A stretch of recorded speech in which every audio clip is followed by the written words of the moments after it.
Hey, thanks for making it to Veterans Info Tap. I'm glad you made it. Let's talk about aggravation claims with the VA. Now, what this means is that you may have had a condition prior to joining the military, and that condition was made worse or aggravated by your time in service. This is often an overlooked aspect of VA claims, and there are some nuances in there.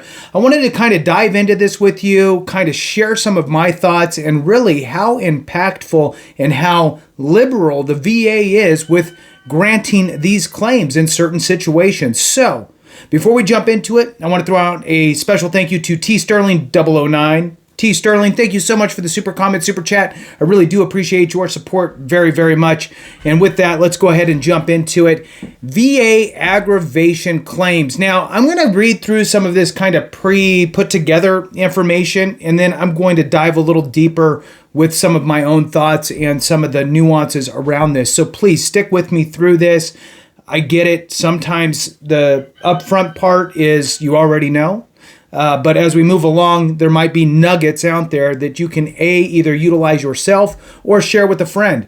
Now, if you need help with your claim, check us out at Evidence-Based VA Claims. And it's the website is ebvaclaims.com.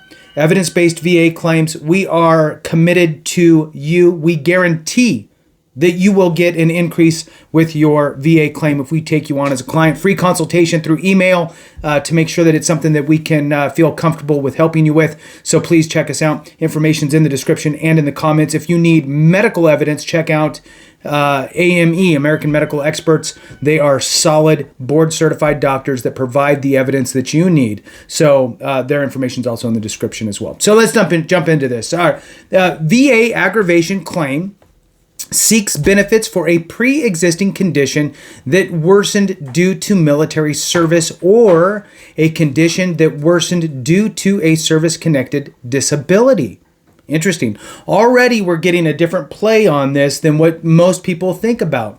That second part there is a big one, or a condition that worsened due to a service-connected disability. To win this type of claim, a veteran must provide medical evidence. Medical evidence needs to be supported or needs to be provided to support your claim. That is something that do not rely on the VA to provide that for you. In other words, don't rely on a CNP exam to really give you the evidence that you need. Get that stuff put together yourself. That's why I always throw out there American Medical Experts as a tool to get you to where you want to be. So, medical evidence must be supported, establishing a pre-service baseline of the condition and demonstrate that military service caused the disability to increase in severity beyond its natural progression. So that's a key point there, beyond its natural progression, all right? So if the natural progression is this and you are like this, you are exceeding that natural progression. So many, we'll call it diseases out there, are going to have a natural progression getting worse. Maybe you had an injury that happened to you when you were younger. You got a waiver on it. Maybe that injury over time could develop into a bigger, badder situation. And maybe this is the normal trajectory, but you are expediting it. Again, getting medical evidence that supports that is essential. Again, American Medical Experts over at over in the description and in the comments, they're able to help you with that, and they also have a free consultation. So let's move on here. So you must have that evidence establishing that pre-service baseline for the condition and demonstrate that military service caused the disability to increase in severity beyond its natural progression. So, types of aggression claims. There are two main types of aggravation. Sorry, it's aggressive. All right, so aggravation claims. In service aggravation, this applies when a condition that existed before service worsened during your military service.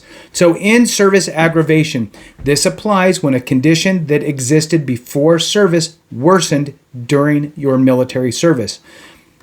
I don't know. Let's just say migraines. For example, maybe you had one migraine every 2 years through high school, right? So you had 2 migraines in high school, then you joined the military, and 2 years in, all of a sudden you started getting multiple migraines, 2, 3 a month, or 1, 2 a week, that were severe and debilitating. Well, that's probably an increased trajectory. So even if you had some sort of documentation before your military service of migraines, you now have a situation in which it has really been aggravated in some way.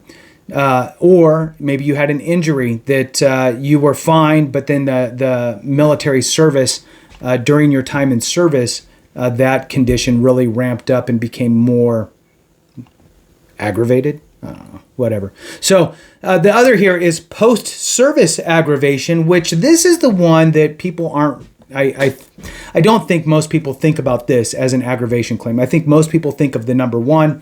I had a condition. It was very minor, not really a big deal. I had it documented somewhere, but I'm fine. I got in, and then it got worse while I was in. I think most people think of that when they think of aggravation claims. So number 2 is post-service aggravation, okay, or aggravation by service-connected disability. This is that interesting twist to it. This applies when a condition that was not service-connected prior to service is worsened by a disability that is already service-connected. So it's almost like a secondary, right? So your service-connected condition is making your other condition get worse, right? So that is also an avenue. Now, what you need to prove to establish service connection based on aggravation, you generally need to show the following. And we got four key points here. A pre-existing condition that you had a disability. So basically, that showing that you had a disability before your service began. All right, now let's keep this in mind. You are not a doctor. You cannot self-diagnose your conditions before service. So unless you actually went to a doctor and got diagnosed for a condition, it's not really a condition unless you did that, right? So let's keep our minds clear on, okay, I had a really bad headache once. I think I have migraines. Well, you don't know if you're really having a migraine, and you're really not sure exactly what that is because you aren't a medical professional and you cannot diagnose yourself. So now you join the military, and 2 years in, you start getting really, really bad headaches, once a week. And you go to the doctor, and the doctor says, okay, let's go through your signs, symptoms, durations, what's going on. You got little, sparklies around. You got some looking through Swiss cheese, ocular type migraines, whatever it is, right? Tension, whatever your situation calls for. And the doctor diagnoses you for X migraines. Oh, okay. Well, now that's an official diagnosis. During your time in service, that's a direct service connection. That is not an aggravation claim because you were never diagnosed for anything before. Just want to kind of set that stage. All right, so in order for it to be an aggravation, it needs to be a pre-existing condition. In order for it to be a pre-existing condition, it needs to be diagnosed by a doctor. So let's keep that in mind. All right, so pre-existing condition. Worsening during your service. Your service caused this pre-existing condition to get worse beyond its natural progression. Okay, that's important. Now, you want medical evidence to support that. And again, if your doctor can't, won't, or doesn't, whatever, reach out to AME, American Medical Experts, super solid. They can take care of you. Next one, no natural progression. Okay, the worsening was not simply due to the normal course of the disease or injury, which is what I had mentioned just a moment ago, right? It has to be beyond that natural progression. A measurable increase. The increase in severity must be more than just temporary or flare-ups. So you want it to be nobody wants this. It's the weirdest world, right? You want it to be chronic in nature or really have this kind of a static type of a trajectory, right? It can't just be an up and down thing. All right. How to build your claim. Let's talk about that. You want to gather that medical evidence, collect records, doctor notes, test results, prescriptions as well. Depending on the circumstances, look, I always like to throw in prescriptions.